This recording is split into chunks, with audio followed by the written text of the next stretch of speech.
था रवि, वो तस्वीरों के जरिए हम दिखा रहे कि कैसे प्रधानमंत्री नरेंद्र मोदी सिविल अस्पताल पहुंचे।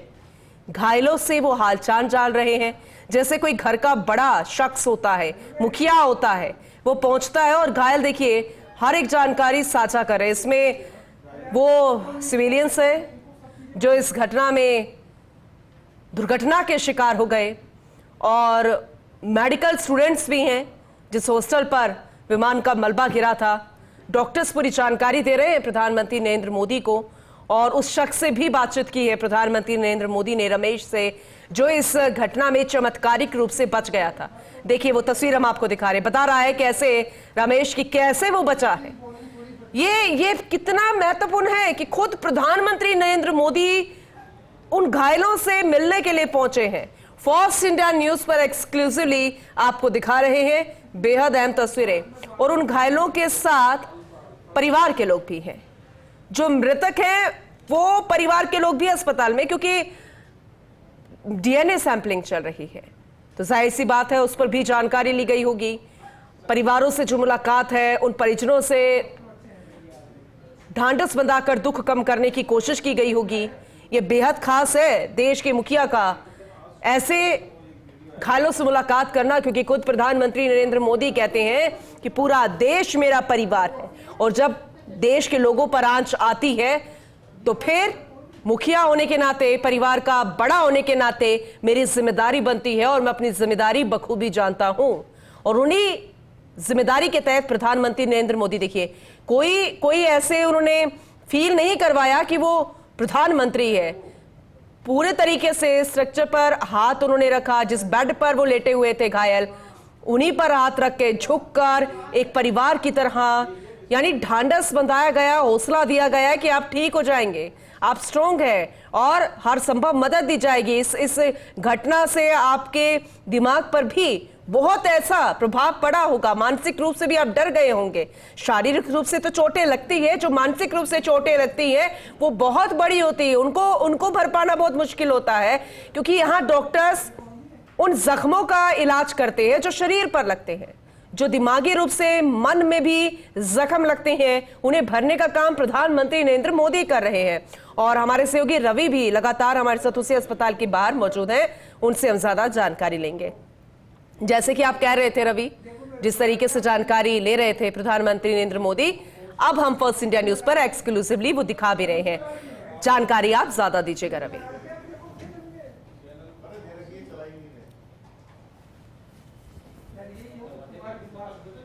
बिल्कुल, देखिए पूनम, ये जो पूरा हादसा है ये हर किसी दिल को तोड़ देने वाला है, क्योंकि जो मोर्चरी के सामने के हमने हालात देखे जहाँ पर अभी पोस्टमार्टम का प्रोसेस चल रहा है, हमें बताया कि कुछ लोग ऐसे हैं जो जहाँ पर प्लेन क्रैश हुआ, एयर इंडिया का 171 जो प्लेन है वो जब क्रैश हुआ तो वहाँ पर ये जो व्यक्ति हैं ये प्लेन में सवार नहीं थे, लेकिन किसी को चाय देने गए थे और अचानक से प्लेन क्रैश हुआ, उसका जो मलबा है वो उनके ऊपर आकर गिरा और उनकी डेथ हो गई। तो ऐसे भी कई परिवार हैं जो अपने उन अपनों को खो चुके हैं जो इस प्लेन में तो सवार नहीं थे, लेकिन जहां पर क्रैश हुआ है प्लेन वहां पर उनकी मौजूदगी थी। कुछ लोगों ने जब ये प्लेन क्रैश हुआ एक बड़ा गुब्बार उठा और उस दौरान भागकर अपनी जान बचाई।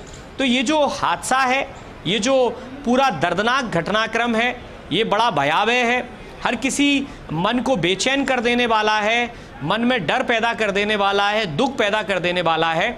और इसी डर को कम करने के लिए, इसी दुख को साझा करने के लिए, इसी दुख को अपनों जिन्होंने अपनों को खोया है उनके बीच पहुंचकर, उन रिश्तेदारों के बीच पहुंचकर उन्हें ढाढ़स बंधाने के लिए देश का मुखिया जो है वो यहाँ पर पहुंचा है। और पूनम, ये जो धरती है, ये जो एरिया है, ये जो क्षेत्र है, ये गांधी की धरती है। ये उस ऐसे एक महान व्यक्तित्व की धरती है जिसने कि सत्य, अहिंसा और नैतिकता का पाठ जो है, एकजुटता का पाठ जो है, राष्ट्रभक्ति का पाठ जो है वो पूरे देश और दुनिया के लोगों को सिखाया। तो ऐसे में यहाँ पर कल से हम लोग जब देख रहे हैं कि किस तरीके से हर हाथ मदद के लिए आगे बढ़ा है, हर व्यक्ति पूरे शिद्दत के साथ में सामने आया है मदद करने के लिए। हमने कल जब हम लोग यहाँ सिविल हॉस्पिटल पहुंचे थे तो पूनम हमने देखा कि मजहब कोई मायने नहीं रख रहा था, हर मजहब से जुड़ा हुआ व्यक्ति जो है यहाँ पर एक दूसरे की मदद के लिए आगे आया हुआ था। जो परिवारजन है जिन्होंने अपनों को खोया है, उन परिवार के लोगों के लिए खाना, चाय, पानी और जो तमाम इंतजाम है अथवा जानकारी सुलभ कराना, चूँकि कई लोग ऐसे हैं जो अहमदाबाद के नहीं थे, वो बाहर से यहाँ पर आए हुए थे, तो उनके जब परिवारजन यहाँ पहुँचे तो उन्हें प्रॉपर जगह तक गाइड करना, ऐसे तमाम जो वॉलंटियर्स हैं वो यहाँ पर हमें काम करते हुए दिखाई दिए थे। पूनम। बिल्कुल बिल्कुल रवि, आपने सही कहा। और ऐसे में कुछ अपडेट मिल पाएगा डीएनए सैंपलिंग को लेकर, और जो पीएम मोदी की बैठक चल रही है उसे लेकर भी कुछ न्यू अपडेट?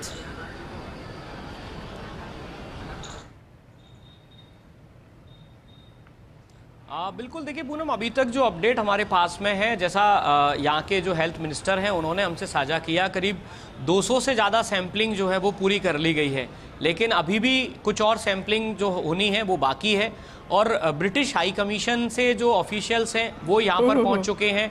अब जो ब्रिटिश नागरिक जो थे जिनका इस पूरे घटनाक्रम में निधन हुआ है, तो उनके डीएनए सैंपल करने का एक पूरा प्रोसेस रहेगा कि उनके जो परिवारजन हैं वो यहाँ पहुँचें, वो डीएनए सैंपल जो है यहाँ पर दें और उसके बाद जो शव है उनकी सुपुर्दगी का प्रोसेस जो है वो शुरू हो सके। तो कुल मिलाकर अभी एक जो महत्वपूर्ण काम है वो डीएनए सैंपलिंग का ही बचा हुआ है। इसके अलावा जो घायल हैं उनमें से अधिकांश घायल की स्थिति खतरे से बाहर है, उन्हें उचित इलाज जो है वो मुहैया कराया जा रहा है, उन्हें हर संभव मदद जो है वो मुहैया कराई जा रही है।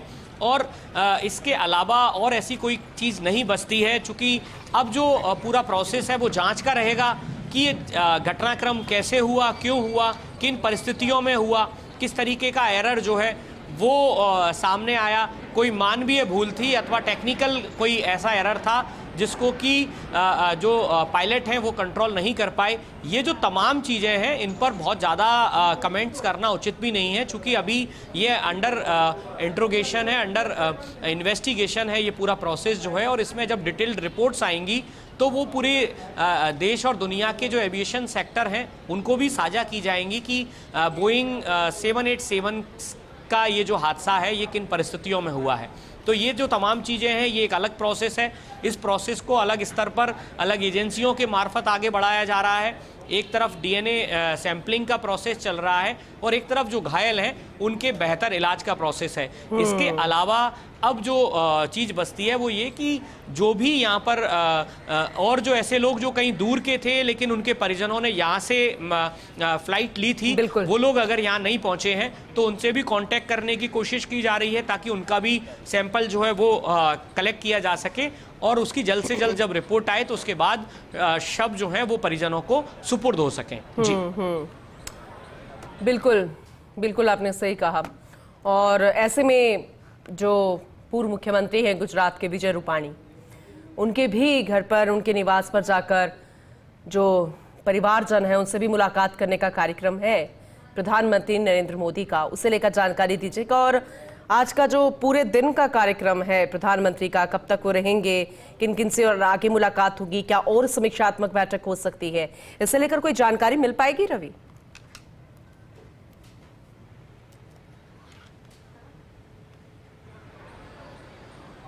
बिल्कुल, देखिए पूनम, जो एक्स सीएम हैं और गुजरात के सीनियर लीडर थे विजय रूपाणी, जिनका इस घटनाक्रम में निधन हुआ था, उनकी पत्नी जो हैं वो यहाँ पहुँच चुकी हैं।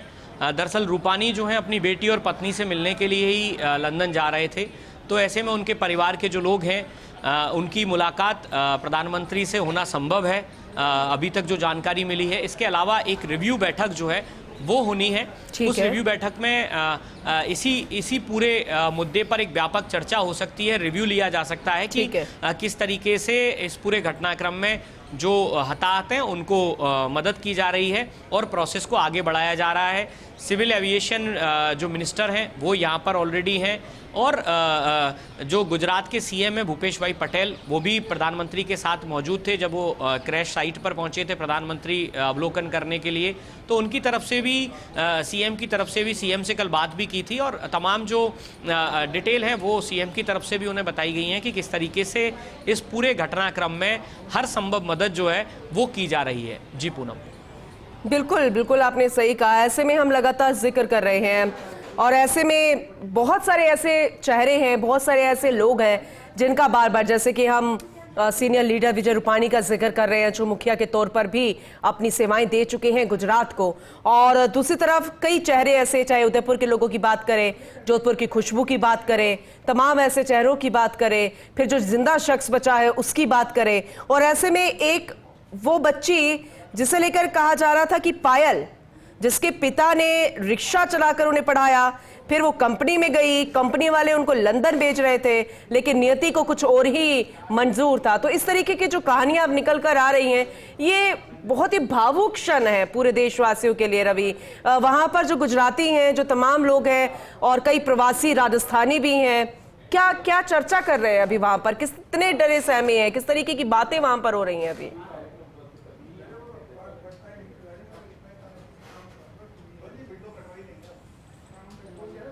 हाँ बिल्कुल, देखिए पूनम, आपने ठीक कहा कि अब सिर्फ यादें और कहानियाँ ही जेहन में बचेंगी। इसके अलावा जिनको जाना था वो जा चुके हैं, वो चले गए हैं, और इतनी दूर एक ऐसी अनंत यात्रा पर जहाँ से उनका लौटना संभव नहीं है। लेकिन उनकी यादें, उनकी कहानियाँ, वो उनके साथ उनके परिवारजनों के जो भावुक क्षण हैं, वो लगातार हर दिन, हर साल जो है वो याद जरूर किए जाते रहेंगे। आपने खुशबू का जिक्र किया, आपने जो गोगुंदा की रहने वाली जो बच्ची है उसका जिक्र किया। तो दरअसल हिम्मतनगर में ये रहती थी और यहाँ पर अपने पिता के साथ रह रही थी। उनके पिता जो है मूल गोगुंदा के रहने वाले हैं, उदयपुर के गोगुंदा के, लेकिन हिम्मतनगर अपने व्यवसाय के लिए आ गए। यहीं पर उनकी बेटी जो थी वो एमएससी करने के लिए लंदन जाना चाहती थी, हायर स्टडीज़ के लिए लंदन जा रही थी, और अचानक से इस दुर्घटना में वो कालकलवित हुई। तो ऐसे कई लोग हैं, ऐसे कई जो जिंदगियां हैं जो अचानक से हम सबके बीच से चली गई हैं। उनके बारे में जितनी अभी और कईयों के इस तरह की सेल्फीज़ जो हैं, कईयों ने अपने परिवारजनों को टेक ऑफ करने से पहले फ़ोन किया था कि वो टेक ऑफ करने जा रहे हैं और जब लंदन पहुंचेंगे तो वहां से पहुंचकर अपनी कुशलक्षेम जो है वो अपने परिवारजनों के साथ साझा करेंगे। लेकिन ये सब संभव नहीं हो पाया। कई सारे ऐसे सुनहरे सपने जो थे वो एक तरीके से कहूँ तो वो ख़त्म हो गए हैं, वो धराशायी हो गए हैं। और उन लोगों के बारे में अब उनके परिवारजनों के पास सिवाय उनके फ़ोटोग्राफ्स और उनसे जुड़ी यादों के अलावा कुछ नहीं बचा है। तो ये जो पूरा घटनाक्रम है, ऐसी कई कहानियां सामने आ रही हैं जो डरा देने वाली हैं, मन में एक तरीके का मैं कहूँ तो दुख प्रकट कर देने वाली हैं। झकझोर रही हैं, समझ नहीं आ रहा कि हम अपनी भावनाओं को कैसे व्यक्त करें। ये दुख अगर हमारे लिए इतना बड़ा है तो जरा सोचिए उस पीड़ित परिवार पर क्या बीत रही होगी। ये बहुत दुखद घड़ी है हर एक भारतीय के लिए, उस पीड़ित परिवार के लिए। रवि, आप